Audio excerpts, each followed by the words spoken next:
a counting table in a merchant's hall, 3 emeralds placed in silence, and the ledger closed forever.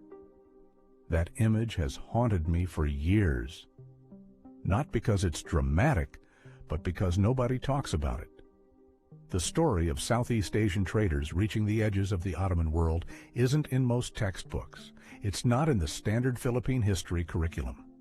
But the material evidence, the trade routes, the economic logic, all of it points to something far more significant than what we've been taught to expect from pre-colonial Filipino commerce. So let's start with the problem. And the problem is geography. Most people look at a map and assume the Philippines sat at the edge of the world, a remote archipelago dangling at the far end of Asia, cut off from the great civilizations of the West. That assumption is wrong, dangerously, embarrassingly wrong. The Philippines sat at the intersection of the most profitable trade corridor on the planet. The maritime Silk Road didn't end in China.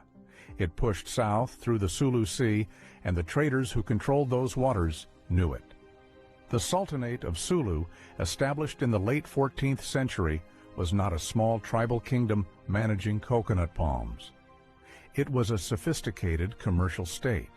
Its rulers understood maritime law. They negotiated treaties. They maintained diplomatic relationships across thousands of kilometers of open ocean. And they traded in commodities that the Ottoman Empire desperately needed. Here's where the emeralds enter the picture. On the other hand, the Ottoman trade network in the 15th century was one of the most complex logistical operations in human history. Think of it like a massive distribution company with warehouses from Cairo to Crimea. The Ottomans controlled the choke points, the narrow passages where goods from Asia had to pass on their way to European markets. They taxed everything. They financed everything. And they paid for everything in the currencies that carried weight across cultures. Gold was the standard, but emeralds were the premium. In the gem trade of the 15th century, emeralds functioned somewhat like a hard currency with aesthetic value attached. A merchant who received emeralds could carry enormous wealth across borders without the weight of coin.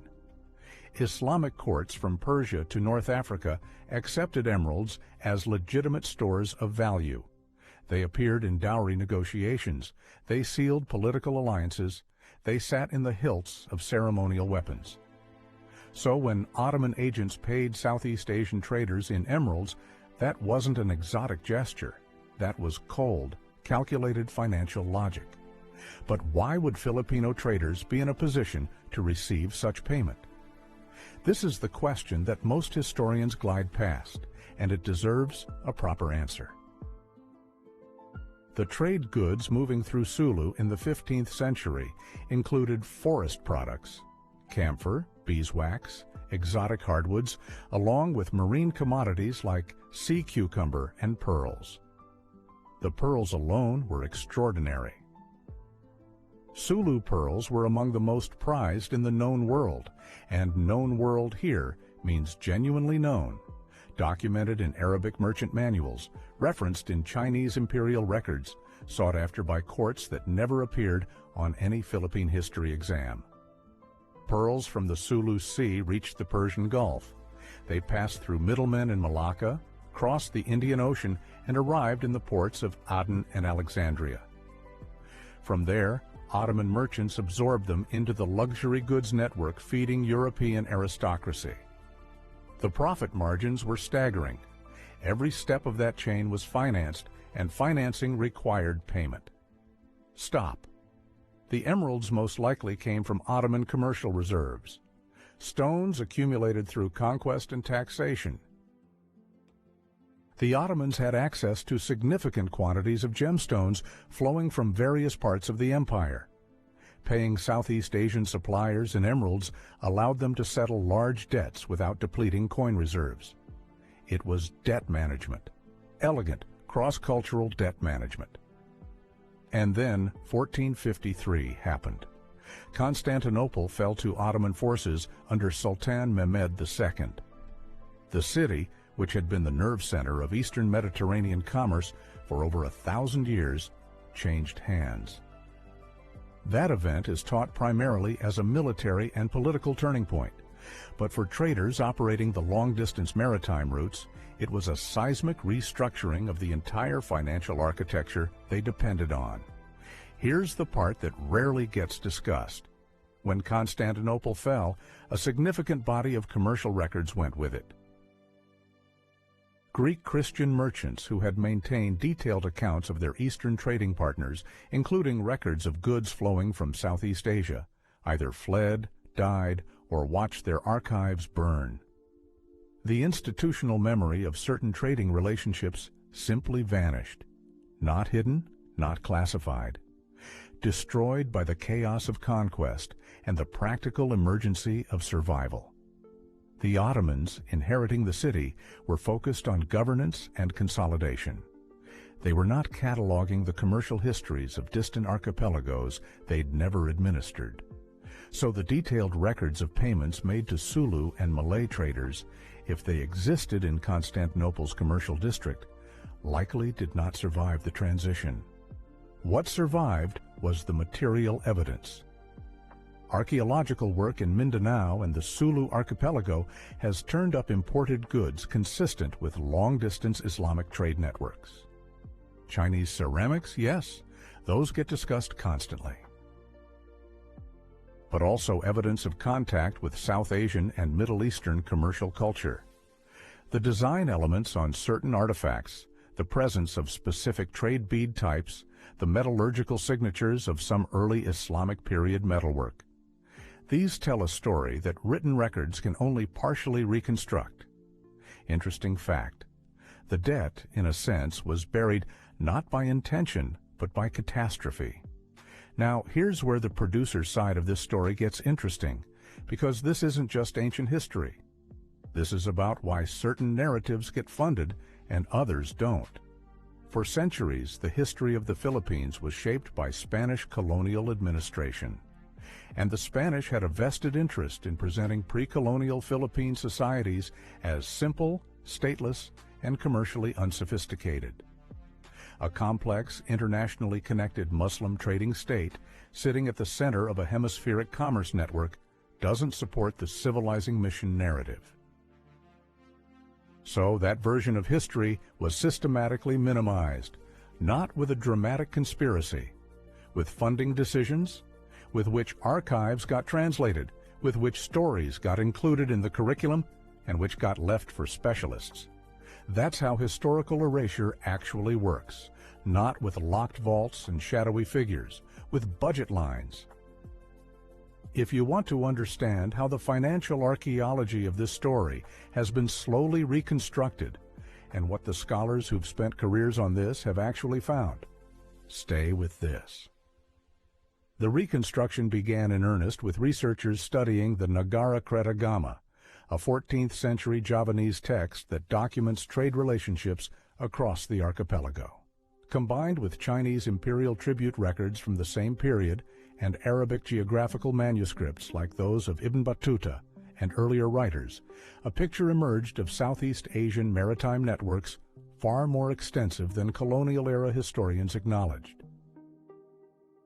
Filipino scholars, including William Henry Scott, spent decades cross-referencing these sources with Spanish colonial records, trying to extract the pre-colonial reality from underneath the interpretive layer the colonizers had applied. Scott's work on barangay-level society and its connections to wider Asian trade networks remains essential.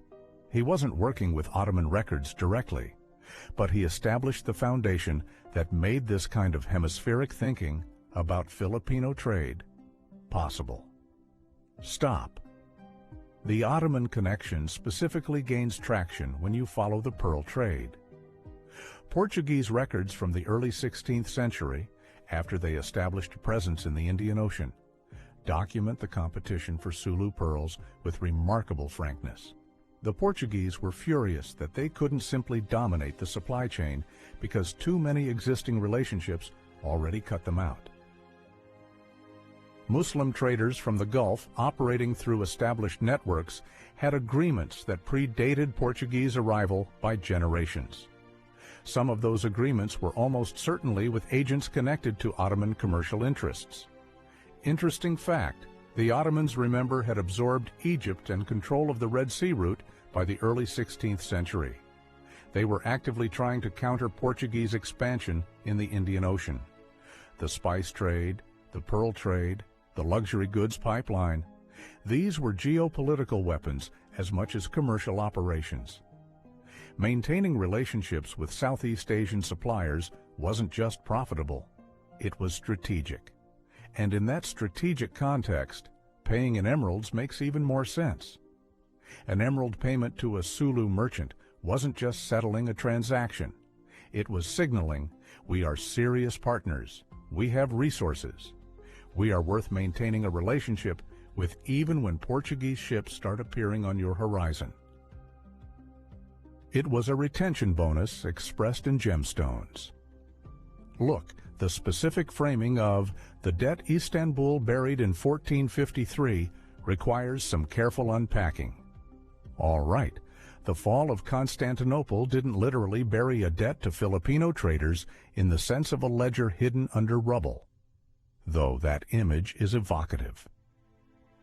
What it buried was the documentary evidence of a relationship. The commercial records that might have explicitly named these trading partners specified the goods, documented the emerald payments. Those records existed in a city that was being conquered, abandoned, and transformed in real time. The debt was buried the way most ancient commercial relationships get buried, by the death of the institutions that tracked them. What remains is inference, strong inference, built on multiple independent lines of evidence, but inference nonetheless. The historian's equivalent of reconstructing a conversation from the carpet fibers and coffee stains left behind. And here is where the story circles back to something worth sitting with. Important. The Philippines today has a complicated relationship with its pre-colonial identity. There's enormous pride in it and also enormous uncertainty about how much of it can be recovered or trusted. Every few years, a new claim surfaces, sometimes credible, sometimes not, about ancient connections, forgotten greatness, buried history. The hunger for that history is genuine. The pain of not having clear access to it is genuine. But the Ottoman emerald story, even as an inferential reconstruction, offers something real. It offers a picture of Filipino ancestors who were not passive recipients of foreign influence. They were active participants in a hemispheric economy. They produced goods that the most powerful empire in the Western world wanted badly enough to pay premium prices for.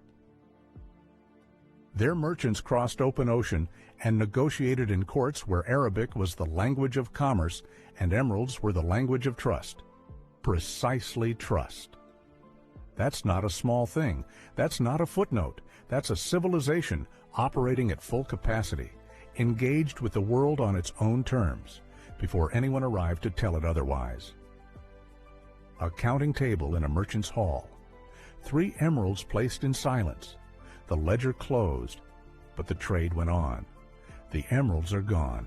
The ledger is ash. But the Sulu Sea remembers every ship that ever crossed it, and the pearls it gave up bought more than silk and spices.